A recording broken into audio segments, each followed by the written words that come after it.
This episode of Recovery is Possible is brought to you by Retreat Behavioral Health, where there are endless possibilities for recovery. Retreat provides quality care at their leading mental health and substance use treatment centers, which are designed to offer patients truly personalized and comprehensive programs that are tailored to their needs.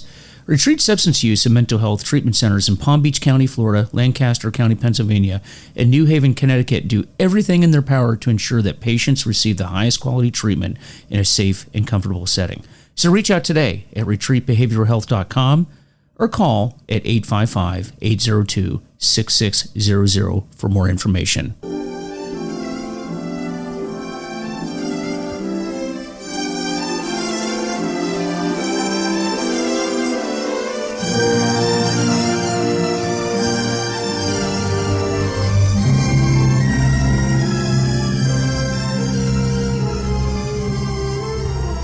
Hello, this is Mike Van Meter, and welcome again to Recovery is Possible. And this is going to be my last podcast for 2023. It is New Year's Eve, and a lot of people are out partying and having a good time and doing all those kinds of things that we used to do when we were drinking. And I tell you, I'm having a good time myself right here talking to you folks. And there's that big myth that you can't have fun while you're in recovery, because you certainly can. And I want to talk about some of those things. I want to talk about the things that you can do. And, you know, it's something that, you know, people in recovery think that you're limited in what you can do. Like you're giving up so much when you stop drinking. And the fact is that isn't true at all. You're actually gaining a whole lot and able to do a whole lot because you're not drinking and drugging. So that's what I want to talk about today is, you know, what is it that we can do and what is it that you're not missing when you're drinking? And I want to give some observations of the work that I've done this last year working in a hospital in a detox center and, you know, some of the trends that I've seen. You know, what's interesting is let's talk about the subliminal and the liminal thought processes, right? You know, in the subliminal part of when it comes to drinking and drugs, if that's part of your story, a lot of times we think that alcohol and drugs do so much for us. I mean, after all, when I talk to patients, they're always telling me, you know, I relapsed, or I drink because I'm depressed. I drink because my wife or my husband left me. I had someone in my family die, so I drink. Or I'm lonely and I drink. And the fact is that that's really not why you drink and drug. You drink and drug because, frankly, you're an addict or you're an alcoholic. That's why you drink, because the truth be told, that if we were completely happy, we would be doing those same things. It's this genetic predisposition that we have towards addiction that leads us towards this. But subliminally in our mind, we convince ourselves that that's why we do what we do. And I know that in recovery for me, that was a key and pivotal thing to understand is the reason why you drink. The reason why, and by the way, that was my drug of choice, was alcohol. So why did I drink? Well, I drank because genetically I was pre-wired to do that. Now, what happens is we think that drinking or drugging relieves us of all these symptoms, relieves us of our loneliness, the depression that we're feeling because of whatever's going on in our life. And it doesn't do that whatsoever. And I think what I see with a lot of patients is that they spend a lot of time thinking about what alcohol and drugs does for them. But what we want to do is go from that subliminal thinking and bring it to the liminal thinking or the conscious thinking, and think about what drugs or alcohol does to us. And we don't spend enough time talking about that. So, depression. A lot of people think that taking drugs or alcohol reduces depression. It does not at all. In fact, it adds to your depression. It exacerbates depression. It makes it worse. You know, because when you think about it, it depletes your serotonin levels, which has to do with feelings of wellness. The B series of vitamins are not even absorbed into your body, at least not fully. B1, 3, 6, and 12 are not even absorbed fully into your body. So that's reduced. And vitamins B1 and 3 in particular have to do with neurological functioning, and those are depleted. So it doesn't make you less depressed. People think that it helps you sleep. It does not help you sleep at all. In fact, you rarely get into those deep REM stages of sleep, which again reduces your serotonin and GABA levels, which makes you feel more unstable and more depressed, not better. So it doesn't help you whatsoever. Now, what it will do is temporarily relieve that pain and numb you out, but the fact is that the depression is still there when you wake up. And so it does not help with that at all. Makes you feel better, helps reduce pain. The fact is that it doesn't help reduce the pain at all. The pain will come back. And if you are one of those people that is suffering from pain, then there are other things that you can do. There's surgeries that you can have. There's other medications that you can take that will not make you unsafe out on the roads or in the workplace. The fact is that if you sat down and wrote down a list of the things that you think the drugs and alcohol do for you, you're going to find that there's none. I actually cannot think of one thing in your life that is better when you drink or you drug. Not one. Now, we can juxtapose that with a list of things that it makes worse, and that's quite a long list indeed. And so it doesn't do those things for us. Now, when we give up drugs and alcohol, what happens? Well, everything is in the reverse. We will tend to have fewer health problems. We will tend to be less depressed. We will be able to do more. We will be able to participate in life. We will be able to get back into those hobbies that we used to enjoy, the things that we like to do, those things that we enjoy to do. Because if you think about it, drugs and alcohol take us out of life, take us out of our relationships, take us out of the community and isolate us. And we are not able to connect with others. And that's something that we want to repair. Those are things that we want to work on. And the vitamins and minerals that our body needs to function properly are then restored. Now, that doesn't happen overnight. It does not happen overnight at all. In fact, it can take about a year to a year and a half to replace itself. And what I have found in the time that I've been working in the recovery and addictions field is that most of us, most addicts, are not patient enough to give this the time that it takes to get well. Because, let's face it, we are people that want what we want, and we want it right now. We want instant gratification, and that's a big reason why we use, because we want to feel better, and we want to feel better now, and we do not want to wait to feel better. And so patience is something that I have noticed in patients that they are lacking. And by the way, I'm not being critical. That was me as well. That's for sure. That's why it took so long for me to put together any significant sober time, is not being patient, and that's just not a quality that we have. But I will guarantee you that if you give it time and allow your body and allow your brain to heal, then you will see very, very good results. So patience is something that we don't have.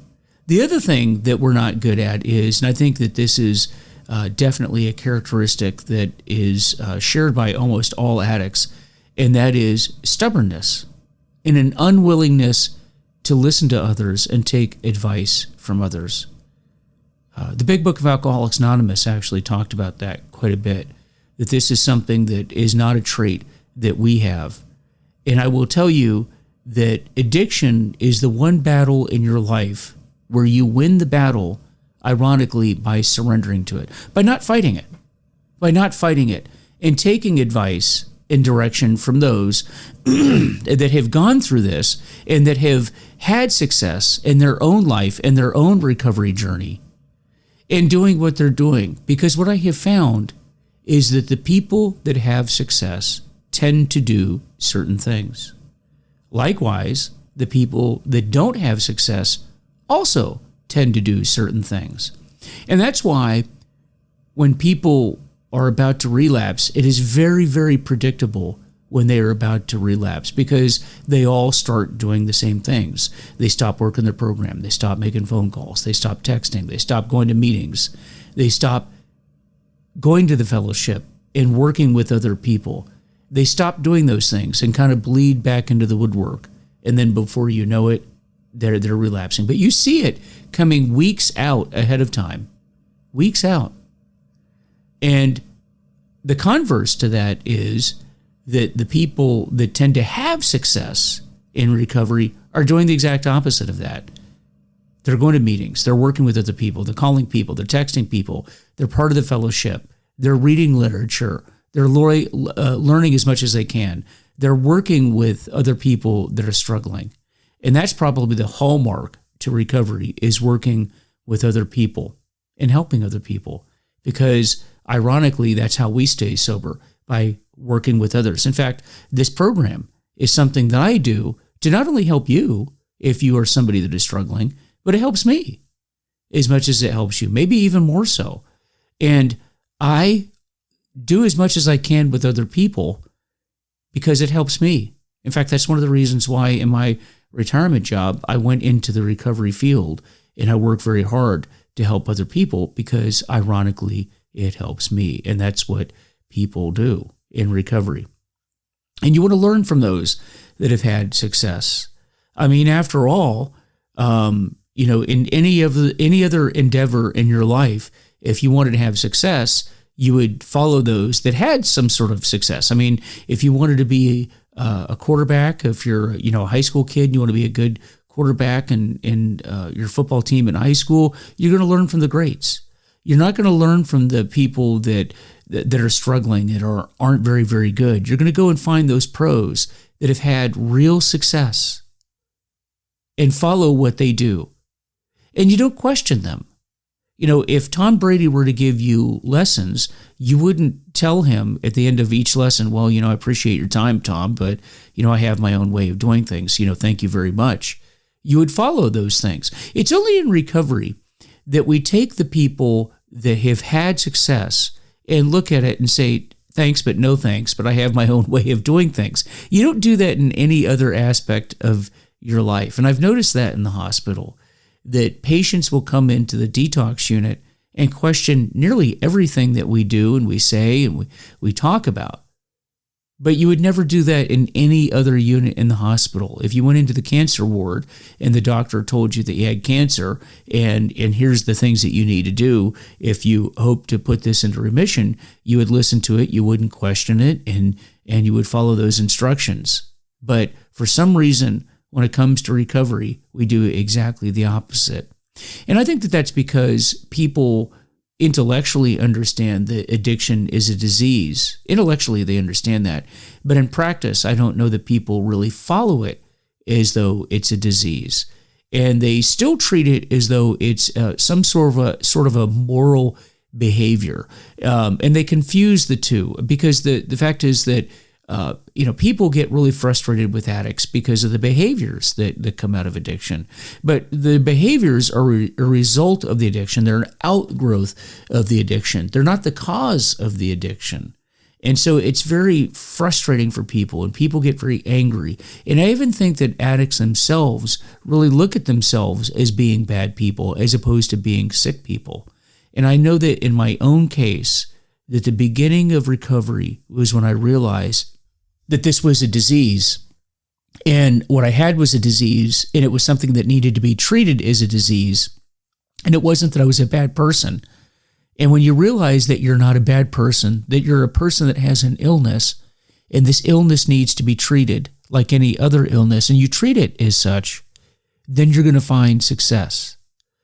But I will tell you, it takes a lot of work. A lot of work.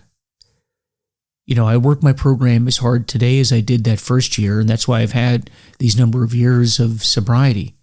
And I think that, in this fast food society, this society where we can have instant gratification when it comes to television shows and radio shows and really anything. Anything that we want is at the tips of our fingers. If I want to buy something, I can just go on Amazon and have it delivered to my house. And the problem is that mentally we are, just this society that thinks that we can have rapid change. We will it. We just will this rapid change, and there we go. But that's not how it works. In reality, recovery is a lot of work. It takes time. It takes patience. And it takes commitment. And we have to have that stick-to-itiveness so we can get through this and get those years of recovery. And the fact is that if you get to 2 years of not using drugs or alcohol, your chances of getting beyond 5 years of recovery is multiplied 4 times. And that's significant. But a year and a half to 2 years is an eternity when you're talking to an addict. But it can be done. It can be done. And so as we end this year of 2023 and we go into the new year, I'm going to ask you to make a commitment to yourself.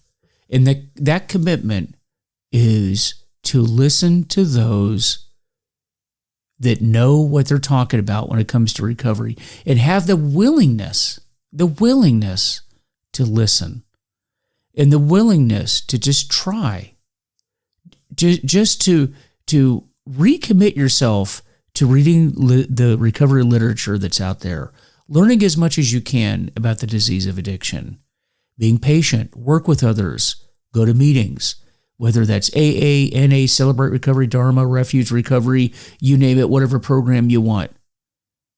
But do it. It is not enough to just say, well, I'm not an AA guy and I'm not going to go to AA. Okay, well then find a program that works for you. But do it. Commit yourself to it. And if you don't like the results, then you can go back to doing what you were doing. But in 2024, as we go into this new year, I want you to recommit yourself to recovery. I want you to recommit yourself to working a program of recovery, whatever that program may be. If you have relapsed, if you have been struggling this year, that's okay. That's not failure. What is failure is not getting back up and not trying and not recommitting yourself. I promise you, if you work a program of recovery with all of your heart, with all of your mind, all of your soul, and you commit to it and actually do the work, you will be very surprised with the results that you get, and you will find that your life will get much better than you ever imagined it to be. So folks, recommit yourself. 2024 is going to be a big year, I can tell. It's going to be an exciting year. It's going to be a sober year, and you can do it. And I want you to stay here, listen to this podcast, and we're going to have a lot of great interviews, a lot of great content coming up this year, and I look forward to speaking with all of you, and reach out and spread this podcast far and wide to all of those that need help out there, and I look forward to talking with you as we go into this new year. You guys take care of yourselves. Again, this is Mike Van Meter, Recovery is Possible, and we will be seeing you all soon. Take care.